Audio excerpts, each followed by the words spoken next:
తనకి షూట్ ముందే వచ్చేసేదండి. షూట్ ముందే కొద్ది రోజులు వాళ్ళతో ఉంటాను అని అలా వచ్చేది. మా ఊరు అలా తిరిగి వాళ్ళ ఇంట్లో కూర్చొని అవన్నీ పట్టుకుండేదనమాట. షీ కెప్ట్ లైక్ అంటే వేరే వాళ్ళు అలా ఉంటారు. మనం బేసిక్‌గా ముందు రోజు వచ్చి నా హోటల్ ఎక్కడ? ఏంటి? అని ఇలా ఉంటది. బట్ తను ముందు ఒక 10 డేస్ ముందు వచ్చేది. తర్వాత ఎంత ఇన్వాల్వ్ అయిపోయింది అంటే షూట్ అయిపోయింది, ఫిల్మ్ షూట్ అయిపోయింది. ఇంక మరి షూట్ చేయమేమో అయిపోయింది అంటే ఏడ్చేది. ఈ క్యారెక్టర్‌లోంచి నేను బయటకొచ్చేయాలా అని ఏడ్చేది. మళ్ళీ ఒక 6 నెలల తర్వాత షూట్‌కెళ్ళాం.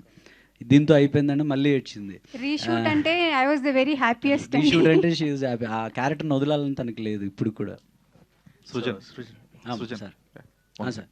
సో ఈ టీజర్ ఆల్మోస్ట్ ఒక 1 ఇయర్ బ్యాక్ రిలీజ్ చేశారు. అవును సార్. అప్పటి నుంచి ఇప్పటిదాకా ఈ ప్రాజెక్ట్ని హోల్డ్ చేయడంలో కానీ లేదు అంటే ఆ ప్రాజెక్ట్తో స్టిక్ ఆన్ అయి ఉండడం కానీ ఎంత టఫ్ అది. చాలా టఫ్ సార్ అది. కాపోతే మనకి ఇష్టం కనుక చేసాము. నాకు ఎలా ఉండిందంటే ఫిల్మ్ చేసేటప్పుడు నా పర్సనల్ ఎక్స్‌పీరియన్స్‌తో చేసిన నటి నేనేంటంటే నాకైతే సినిమా నచ్చాలి, ఫుల్ సాటిస్ఫాక్షన్ రావాలి. ఇంకొక సినిమా ఉంది అని అనుకొని చేయకూడదు. This is the final thing. నేను ఫైనల్ ఫిల్మ్ అనుకుంటే ఎలా చేయాలో అలా చేయాలనుకున్నా. అందుకని నేను కాంప్రమైజ్ అవ్వలేదు. చాలా టఫ్. గీత్స్ అని చెప్పినట్టు చాలా రోజులు బాధపడినవి ఉన్నాయి. హోప్ కోసం వెతికిన రోజులున్నాయి.